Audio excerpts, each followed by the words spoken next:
pa rin si load. Kahit maghapon na kayo magkasama, kulang pa rin, ayaw nyo na maghiwalay. Kasi mahal mo eh. Whatever, whoever you love is never enough. If you love orchids, the orchids in your garden is never enough. If you love clothes, it's never enough. Kaya sinasabi ng kata, I can never have enough of you. At ang pag-ibig, sabi ni Jose Corazon de Jesus, ay sakim.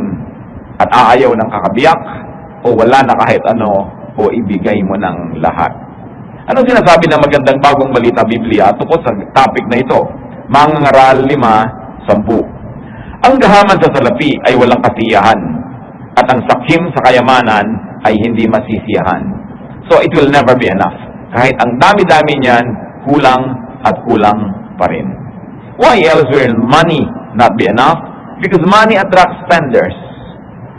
And of course, more money attracts more spenders.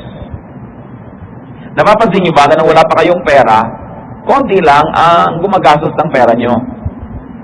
Pero nung dumami ang gumagastos. Dumami ang mga stockholders. No? Nung dati wala kayong trabaho, wala namang lumalapit sa inyo para manghingi. Nung nagkatrabaho kayo, may konting humihingi. Nung nag-abroad ang asawa nyo, dumami ang inyong kamag-anak. Dumami ang kaibigan, dumami ang nagpapaanak sa kasal, dumami ang mga letter na natatanggap nyo na humihingi ng mga donasyon, iba't ibang mga grupo. Kasi pag nagkakaroon ng dagdag na pera, may sumasaling dagdag na makikigastos. Mangangaral 5:11, habang lumalaki ang kayamanan, dumarami ang pangangailangan. So, noong araw, nakatira ka lang sa isang maliit na apartment dyan sa gitna ng city, tama na sa yung pamasahe mo. Pero nung nagkapera-pera, inambisyon mo naman siyempre magkaroon ng bahay sa suburbs. So, bahay naman kasi ang layo-layo, so kailangan mo ilang kotse. At alam mo yung mga luma mong mga higaan at mga tiheras at mga folding bed ang ilagay mo sa iyong bagong bahay. So, bibili ka ngayon ng mga bagong kama na kailangan ng bagong cover, na kailangan ng bagong unan, at etc. etc. Hindi na mauubusan ng dahilan para gumastos. There will be more things to spend on. That's also one of the reasons. Technology will never let you stop spending because every week there will be a new type of cell phone. Every week there will be a new kind of computer. Hindi na mauubos ang pagkakagastahan ng tao. Nung araw, magkaroon ka lang ng isang plancha, minana mo pa sa lola mo hanggang mamatay ka, yung pa rin ang plancha. Ngayon palit na yan ang palit. May mga planchang umiilaw, may mga planchang lumalabas sa tubig, may mga planchang may lumalabas sigurong tinapay, kung nagugutom ka na. Hindi na matatapos yung iba't ibang plancha. Cellphone lang eh. May nakakita sa akin ng cellphone, pasan, humble-humble niya naman, ganyan yung cellphone mo. Bakit? Kasi hindi ko na kayo nakita nagpapalit. Eh, yung mother pa naman, ba't ko naman ito papalitan? Kasi yung mga tao, palit ng palit, alam mo, may bago. No? Kung ano-ano na ang hindi na uubos na pagkakagastahan ng tao. Consumerism will keep on making you spend more and more. And there will be more and more people to spend the money. Why? Because success, like wealth, has many relatives. Siyempre, pag matagumpay ka na, marami nang tinulungan kita noon, inalagaan kita, kahit isang araw ka lang naalagaan nung araw, parang siya rin nagpalaki sa'yo. Dahil isa ka na ngayon abogada, isa ka ng superstar, so maraming gusto makihati sa iyong mga kinikita. Money is never enough because wants are insatiable. Wants can never be fully satisfied. Needs can be met, but wants can never be satisfied. Hindi nauubos yung wants. Yung need, kailangan mo ng damit para hindi ka ginawin, para hindi ka tamaan ng araw, para hindi ka hubad-hubad na naglalakad sa mundong ibabaw. Pero pag na-meet na yung want na yon, needs na ang kasunod, kailangan color coordinated na yan, kailangan ganito na yan, kailangan, hahaba ang kwento, hindi na siya matatapos. Lucas 12:15, ang sinabi niya sa kanilang lahat, sabi ng Panginoong Jesus, mag-ingat kayo sa lahat ng uri ng kasakiman, sapagkat ang buhay ng tao ay wala sa dami ng kanyang kayamanan. Siyempre, kabaligtaran ang iniisip ng marami, kaya nga ito itinuro ng Panginoong Jesus. Akala ng marami, mas mapera, mas mabuti. Mas maraming bagay, mas mabuti. Mas maraming sapatos, mas maraming kotse, mas maraming bahay, mas mabuti. Pero sabi niya, huwag kayong papanin lang sa ganyan. Hindi kayo nasusukat ng langit at hindi rin kayo dapat sukatin ng tao sa dami ng inyong ari-arian. And very especially, you must never measure yourself by what and how many things you have in your life. Money is never enough because most of the time, money is in the hands of the greedy. The greedy and the foolish, of course, don't know when to stop gathering money. They don't know when enough is enough. And because most of the money is in the hands of the very wise and the very greedy, it will never be enough because a lot of people are deprived. Merong unequal distribution of wealth because so much wealth is in the hands of so few. Nabasa ko sa periodiko noong nakarang linggo, ang itinatapon daw na pagkain sa Amerika, sa Britain, at sa ibang mga country sa Europe, maging sa Japan, ay billion dollars ang halaga habang nagkakagutom ang tao. Nagkaroon ng mga pag-aaral ng mga basurahan sa tinatawag nating developed countries, yung tinatawag nilang first world. Halos kalahati ng mga basurang nakatapon doon ay hindi pa nabuksan. Mga hindi nabuksang delata, hindi nabuksang yogurt, hindi nabuksang kung ano-ano, natatapon. Kasi may mga pera sila na afford nila yan. In fact, there are many developed countries na para lang pababain halimbawa o kaya pataasin ang presyo ng kamatis, sisirain nila yung tuneto nila ng dami ng kamatis para huwag pumasok sa market at huwag bumagsak ang presyo. Nagtatapon sila ng alak, ng gatas, kung saan-saan, para lang price manipulation and price control. Hindi naman dapat nagugutom ang maraming tao. Kaya lang hawak ng iilan yung napakaraming resources ng planeta. Mangangaral 4-8 tungkol sa isang taong hindi marunong. May isang taong walang tigil sa pagtatrabaho. Wala siyang kasiyahan, ni hindi niya itinatanong sa sarili kung kanino mauuwi ang kanyang pinagpapaguran. Isang uri din daw ito ng kahangalan. Trabaho ka ng trabaho, wala ka nang na-enjoy sa buhay, nagasgas ka na, you squander your health and your youth just to make money, and then later on, when you're very old, you have to squander all the wealth you made just to be healthy again. Kasi hindi marunong tumigil. There is an even distribution of wealth. So, this money in the hands of people who are not wise will make it scarce in circulation. Nagmumukha tuloy konti. Money is never enough because of so much demand for it. Everybody wants money. And everybody wants tons of money. You know the law of supply and demand, no? So, nagiging mahal yung hinahabol ng marami.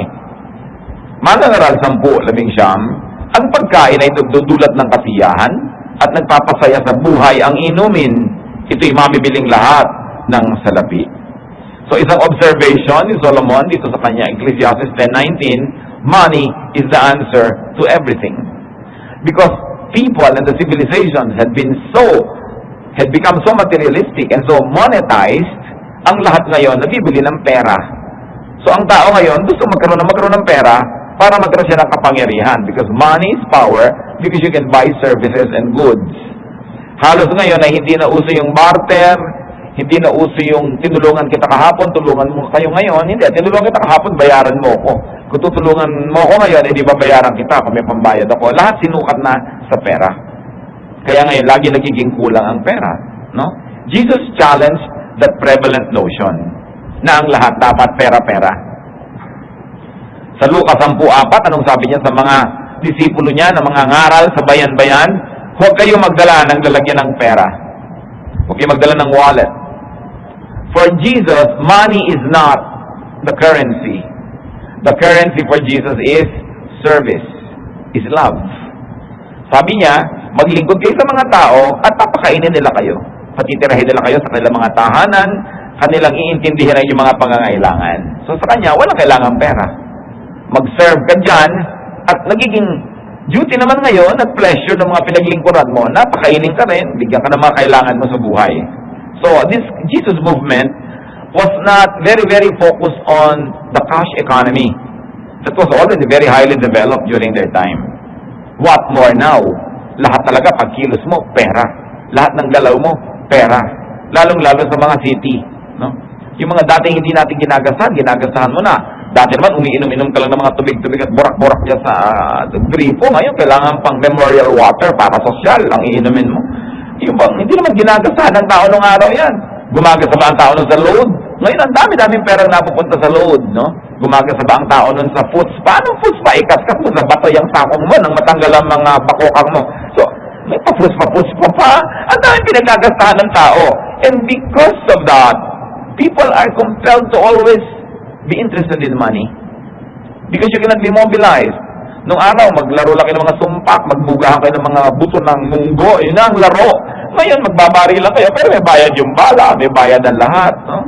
Yung halos lahat ng laro may bayad. Nung araw, gagawa ka lang ng mga laruan, mga dahon, papaikot-ikutin mo, mga gagamba, paglalamanin mo yung mga gagamba.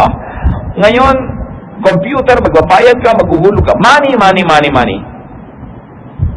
How can we make money enough? It's a very interesting question. The Bible teaches us to make money enough, gather money with honest labor. Pagka malinis ang kalooban, ang pamamaraan ng naghahanap buhay, na paghihimalaan niya ng Diyos na yung pera niya nagkakasya. Pero kung masama ang mga pamamaraan, kung magkagastos din yan, limpak-limpak na gastos, no? Nauubos din, napupunta rin sa wala yung kinita sa masama at sa mali. Kawikaan 13:11, ang kayamanang tinamo sa daya ay madaling nawawala. Ngunit ang kayamanang pinaghirapan ay pinagpapala. So, honest labor. Huwag yung laging gusto natin magkapera na pagod ng iba. Naghahanap ka kung sinong mabablockmail, naghahanap ka kung sinong mananakawa, naghahanap ka kung sinong maba 1, 2, 3, yung ang tagal-tagal nilang inipon, bigla-biglang nanakawin. Ang daming ganun na, yung mga OFWs, ang tagal lang ipon, tapos biglang nanakawa lang sila ng kung sino, ang tagal nilang pinaghirapan. Tapos mamaya mo, inagnakaw din, wala na rin naman yung pera niya. Yung mga scam, ang dami-daming pinaghirapan ng taong pera, na-scam sila, nadadaya sila. Pero yung nandaya, ang ending din naman, wala rin eh. Sandali lang nabubuhay, one day millionaire, tapos mga pobre din na uli. Kasi hindi pinagpapala ang ganong pera. You want your money to be enough? Gather it in an honest way. And then, multiply money. Also in an honest way. Through honest labor. Mateo 25:16. Kumilos agad ang tumanggap ng 5,000 salaping ginto at ipinangalakal iyon. Kumita siya ng 5,000 salaping ginto. Ito ay kwento ng Panginoon na siya yung representative ng God, yung hari, nagbigay siya ng mga puhunan kung kani-kanino, at yung mga taong kinaluguran ng Diyos, yung bigyan ng puhunan na parami niya, through enterprise, through merchandising, nangalakal, nagnegosyo, tumubo. Hindi masama yun, huwag lang profiteering na sobra na yung tubo mo. Tumubo, at ikinalugod yon ng Diyos. How else we make money enough? Conserve money. Tipirin. Do not spend it too much. Refuse to spend more as your income increases. Refuse to spend more than your income. Dalawa yan ang pinag-uusapan natin, mga kapatid. Sino ang mag-feeling rich? Siguro hindi mo matatawag na rich. Bihira naman yung feeling rich ako. Pero kung maging feeling rich, habang lumalaki ang iyong income, huwag yung sabayan ang paglaki ng gastos. Magkakaroon kayo surplus. You will feel rich. Na igrisan ang sweldo mo ng so and so amount. Huwag ka agad lumipat sa isang apartment na mas mahal. Stay where you are. Same expense, more income, you will feel rich. And you will have a surplus. Nagkaroon ka ng asawang nagtrabaho abroad, ililipat mo agad ang anak mo sa pinaka-exclusive school, no? Ang mamahal. Hindi ka magiging feeling rich noon. Kasi lagi ka nag-aalala, kasi gahol na gahol, ubos na ubos. Hindi kasi dapat hinahabol ng gastos yung income. At ang tendency na iba, wow, lumaki ng income natin, lalakihan na natin ating gastos. Kaya yun ang lagi ka maghahabol. Huwag sabayan, at lalong-lalo naman, huwag lampasan ng gastos ang income. At related yung number 4 natin na how to make money enough. Do not make money follow your wants. Huwag pasunurin ang pera sa mga luho at kapritsyo mo. It is important for us to control and curb our wants. Moderate greed, and you will have enough money. Moderate greed, and you will feel like you have enough money. Sa unang Timoteo 6:8-9, kaya nga dapat na tayong masyahan kung tayo may kinakain at isinusuot. Ang mga nagnanasang yumaman ay nahuhulog sa tukso at nasisilo sa bitag ng masasamang hangaring magtutulak sa kanila sa kamatayan at kapahamakan. One great way, brothers and sisters, to have enough money, to make money enough, is to spend less than you earn. Napakasimple nun. Spend less than you earn. Huwag sabayan, lalo namang huwag unahan ang income. Several notches lower is great. No? Sabi sa unang Timoteo 6:6, kung sa bagay, malaki nga ang mapapakinabang sa relihiyon kung ang tao ay marunong masyahan. So, nagsishopping kayo, mga kapatid. May pag-shopping naman kayo, mabuti. Buy something less than you can afford. You can afford a 5,000 bag, 5,000 peso bag. Ba, pag bumili ka ng 1,000, may 4,000 kang extra, feeling rich ka nun. Pero kaysa meron kang biniling 5,000 bag, yun lang palang pera mo.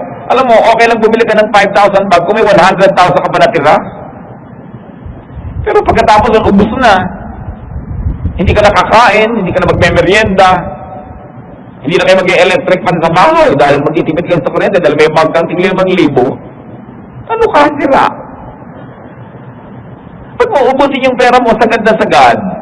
May pambili ka ng kotse, may budget ka, 1 million. May mabibili ka ng 600, ibili mo yung 600, may 400 kang extra. Feeling rich. Huwag mo lang ipapamilita sa mga kamag-anak mo. Dahil lulusubin nila yung natipid mo. Di ba? Meron ka pambili ng bahay, pwede kayong maghulog ng bahay, hulugan. Meron kayong kinikita ngayon, palagay nyo, 2 taon, 3 taon pa, mahuhulugan nyo to. Ba't nyo sasagarin yung budget nyo sa ang laki-laki? Bibili kayo ng less, meron kayong sobra. Pwede kang bumili ng iPad na tigay 18,000, pero binili mo na lang yung tig for 4. Meron ka natira na 14,000, ayaw mo nun. Ganon din yung tunog nun. Lalo inaanto ka na, pareho na rin yun. Makakapagbakasyon kayo, abroad pa, laki-laking halaga, pumunta ka sa Bohol, may natipid ka, maganda pa, feeling rich ka. In other words, nagkakaintindihan tayo mga kapatid. Maraming mga tao, kapos, kasi may income sila, hindi natin sabing wala. Pero sinasabayan nila, wala natitira. You don't feel rich. Even you live in a big house, you feel miserable because every month you have to pay so much. Even you have a very expensive watch, you feel miserable dahil wala nang natira na pampalakas mo ng loob. Alam nyo, napakalakas magpalakas ng loob, yung perang nandiyan lang sa kahon.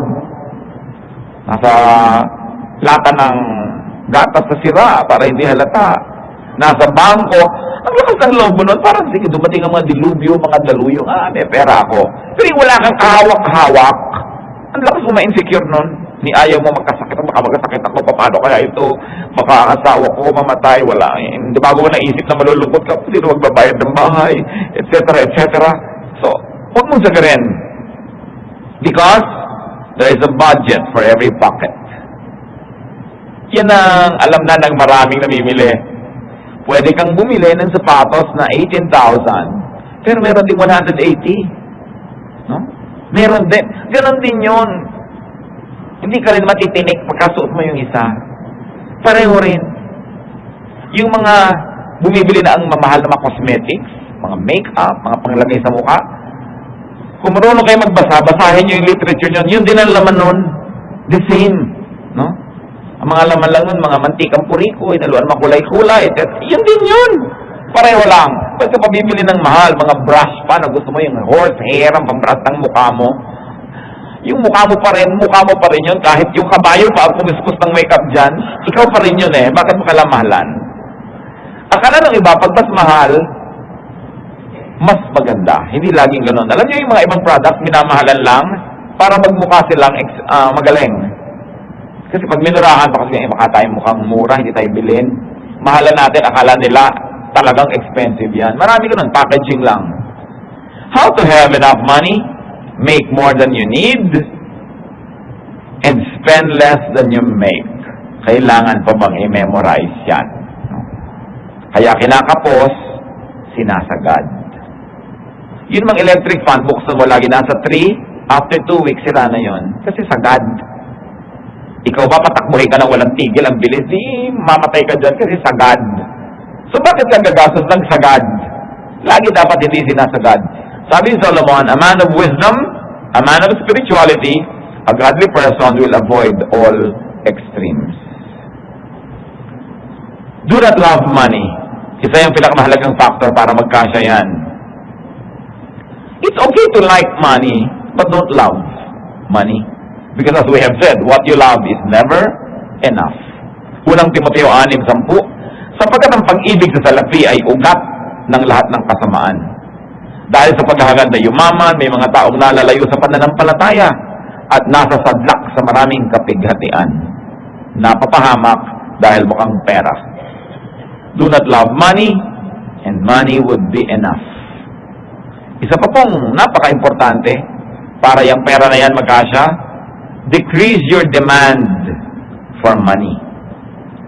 Find answers to your needs apart from money. Find answers to your needs without having to spend money.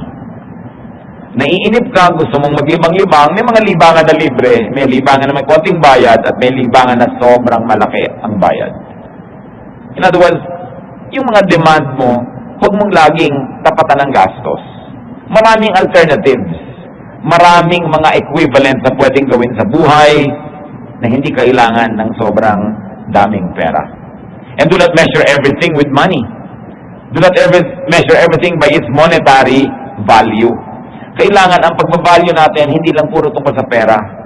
Pinapahalaga natin halimbawa yung ating reputasyon, mahal yan, di ba? Pinapahalagahan natin ating dangal. Pinapahalaga natin yung ating patotoo, yung ating kagandahang loob. Hindi mo laging ine-equate sa pera na, naku, kailangan singilin ko siya kasi yun din ang halaga nito. Pero yung kagandahang loob na ibinigay mo yun, hindi mo siningil, it will make you a very, very, very good person. And whoever is good pleases God, and whoever pleases God will of course be enriched by God. Not necessarily by the volume and amount of money that God gives you, but how God would stretch even the little money that you have, that you maximize your enjoyment out of so little. It's not how much you have, but it's how much you make of it. And that is where God's blessing counts so much. Lucas 12:15, at sinabi niya sa kanilang lahat, mag-ingat kayo sa lahat ng uri ng kasakiman, sapagkat ang buhay ng tao ay wala sa dami ng kanyang kayamanan. Huwag tayong magpadala sa mundo, no? Itong si ganon, worth 18 billion, itong si ganito, $3 billion ang worth niya. Hindi ganun ang worth ng tao. Hindi ganun magsukat ang langit. Pati ang mga tao, sinusukat mo, magkano ba yung sweldo niyan? Saan ba siya nakatira? Sa subdivision ba na gano'n? Phase 1 ba? O phase 2? O yung nandun sa may dulo? Sinusukat natin ang tao by monetary value. Hindi ganun sumukat ang Diyos.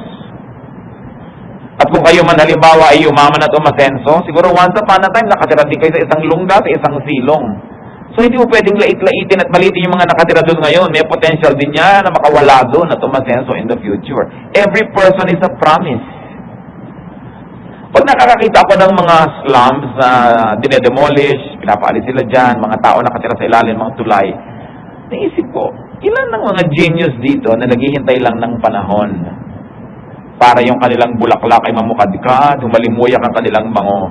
Kasi napakarami namang kilala natin, hindi lang sa ating lipunan, maging sa ibang bansa, na super sikat, super talino, super galing, super yaman, pero nanggaling sa wala. So hindi mo pwedeng ang tao, susukatin mo dahil wala siya. Sabihin mo, wala siya ngayon. Poverty, like wealth, is not permanent. And you can never always gauge people by their economic status of the moment. Dahil ang gulong ng buhay, umuusad dyan, nagpapalit-palit ang lahat. Kaya hindi dapat tayo mukhang pera sa pananaw natin. Mga magulang, alam niyo mga habang tumatanda ang tao, mas nagmumukha talagang pera. Kasi siyempre, nakita mo na ang pera talaga, answer to many things. Naging practical ka na, kailangan mo ng pera para kumain, magpagamot, etc. etc. Pero ang isa sa mga pagkakamali ng magulang ko minsan, pag sinusukat nila yung mga mapapangasawa ng anak nila o yung nagugustuhan, ang sinusukat nila, sino ba yung magulang? May kabuhayan ba sila? May pera ba yan? May kotse ba yung manliligaw mo o wala? You know, because even prominence is not permanent. Kahit binata yan ngayon, may kotse, magaganda sapatos, dahil lang pala yung magulang na nagsikap. Ang suot-suot lang pala niya, galing lahat ng magulang. Pagka siya na pala itong namumuno ng kanyang buhay, burara pala ito at wala pala itong income, maghihirap din. Because, you know, wealth, like poverty as I have said, has no assurance that it would be there forever. Pag tinitingnan ninyo ang inyong manliligaw o liligawan, tinitingnan nyo yung makakapartner sa buhay o yung mamanugangin ninyo, ang sinusukat dyan, may ambisyon ba ang taong ito? Hindi may pera ba? Kasi maraming may pera, bukas wala eh. Pero ang taong may ambisyon, yung taong may kakayahan, may talino, masipag, wala mang pera ngayon yan, magkakaroon yan. Pero yung taong tamad, lumaki sa layaw, mapera man yan ngayon, maaaring malustay lahat at mawala. You can never pin people down to statistics, to monetary value. Because people are people and we were wonderfully made by God. Everybody has the potential to be great. So how else do you make money enough? You decrease your demand for money, abandon money for a better cause. Marcos 10:28, at nagsalita si Pedro, tingnan po ninyo, iniwan na namin ang lahat at kami sumunod sa inyo. Yung mga disipulo na yan, hindi naman mga disipulo dati, may kanya-kanya silang trade, may kanya-kanya silang paraan ng pagkita ng pera. May tax collector, mayroong mga mangingisda, nagtatrabaho sila. Pero nung sumunod sila kay Jesus at tinawag, iniwan ng lambat, iniwan ng bangka, iniwan ng lahat, sumunod kay Jesus. Eh kung nagmukhang pera sila noon, hindi natin sila pag-uusapan ngayon. Sabi, iniwan namin lahat, sumunod kami sa iyo. At wala sa atin ngayon ang makakapagsabi na these disciples became poor. Na natalo sila, kawawa naman sila, naglingkod sila, naging mga disciples sila. Walang titingin nun ngayon. Ang titingin lang ng ganon, kung nung panahon na yon, during the present, pwedeng matakot sila, ma-insecure sila, baka tayo walang kitain, baka tayo magutom. Dahil lang kaharap nila yung problema nun. Pero nakita natin yun, pag nililingon natin, that was the best decision that they have ever made. At sa buhay natin ngayon, mga kapatid, bali hindi tayo magiging disipulo tulad ni Pedro, tulad ni Matthew, but there is a great, and there's a lot of great opportunities for discipleship every day. Because every day you can be confronted with decisions, by decisions that you must make. If you would value money or godliness. Kung ang papahalagan mo ba sa araw na ito ay ang kagandahang loob o ang pagiging mukhang pera? Ang papahalagahan mo ba ay ang paglilingkod sa Diyos o ang pagkita lang ng pera para lang sa sarili? Pagkamat yung pagkita, hindi masama. Pero kung pipili ka, may pinipili ka, hindi lang yung pera. Lalo pa nga, ang dami mong isinakripisyo sa iyong espiritu, sa iyong emosyon, sa iyong kalooban para magkaroon ng maraming pera tapos namatay kang bigla. Hindi mo na pakinabang.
Iba lang yung nakinabang. Yan ang sinasabi ni Solomon, lugi ka. Hindi lang yan pera. Kasi tayo ngayon bombarded masyado nung cash economy. Nung pera na yan. Kasi sabi, be changed by the renewing of your mind so that you may prove what the perfect will of God is. Hindi ka nakikiayon sa sanlibutan. Sa ibang bagay na praktikal at mahusay makiayon, pero pinipili mo. You engage the world and you're selective in obeying the urges of this world. There's another way to decrease your demand for money. Give money away. One of the best ways to increase money is to give it away. You may not increase the money inside your pocket, but you increase the money in circulation, it will be good for the economy. No? And it will be good for many people. Katulad lamang din sa Zacchaeus, isang chief tax collector, yumaman ng yumaman, presumably sa pandaraya sa mga binubuisan. Nung siya ay nakapanayam ni Jesus, anong nangyari? Nagkaroon ng pagbabagong loob. Lucas 11:8. Tumayo si Zaccheo at sinabi niya kay Jesus, Panginoon, ipamimigay ko po sa mga mahihirap ang kalahati ng aking mga kayamanan. At kung ako'y may nadayang sinuman, isasauli ko ito sa kanya ng maka-4 na beses. Wala magsasabi sa ating kawawa naman si Zacchaeus, wrong decision. Hanggang ngayon nga, pinag-uusapan ba natin siya? Kaya alam niyo mahalaga sa pagde-decide mga kapatid, meron tayong eternity mindset.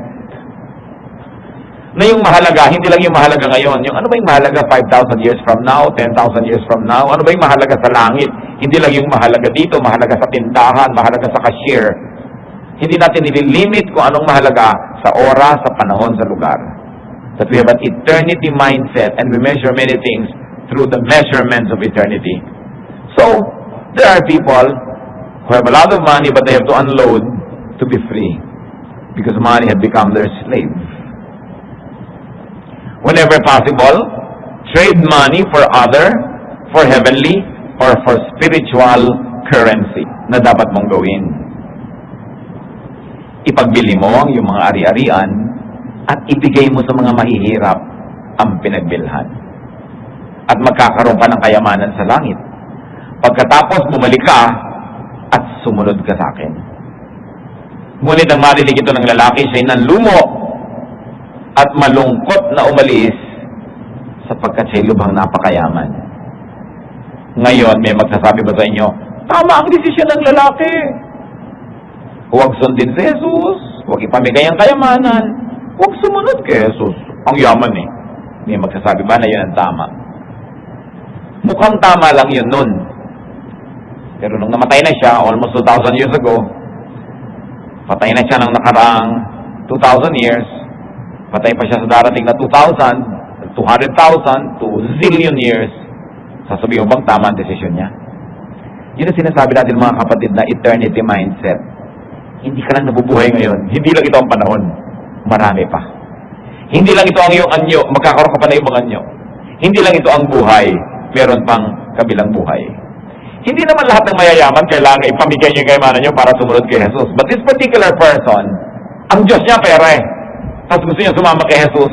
So alam ni Jesus, hindi pwede. Kailangan ang Diyos.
Ang Diyos sa langit, ang Ama sa langit ang Diyos. So tanggalin mo yung Diyos-Diyosan mo na yan para ka makasama sa amin. Ngayon, kung mayaman ka, pero hindi mo naman Diyos ang pera mo, Diyos mo yung Ama sa langit, hindi mabuti. Diyos mo na yung Ama sa langit, may pera ka pa, hindi yan tatanggalin ni Jesus. Diba?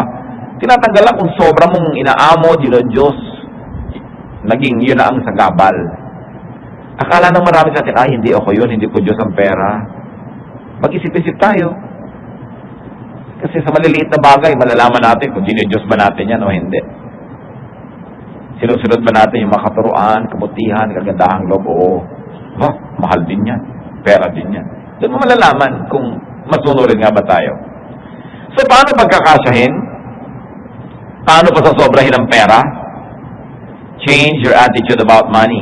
You don't need a change of figures at the bottom line. Ang kailangan natin, hindi pagbabago ng mga number na nasa bank account natin para siya dumami. Ang kailangan, magbago tayo ng pananaw tungkol dyan. Change your attitude about money. Need it less. Do not be eaten up by consumerism. Recycle, conserve, spend less, and make more than you spend. Turuan niyo kami, Panginoon, kung ano ang katuturan ng mga bagay na ito sa aming buhay. Patawarin niyo kami kung may mga panahon na inuuna namin yung pag-ibig sa pera kaysa pag-ibig sa inyo. Na kami man ay nalilito ng mga maraming bayarin, nalilito kami ng maraming mga demands, desires, wants. Ituro mo sa amin, Panginoon, yung manahimik, mag-isip-isip.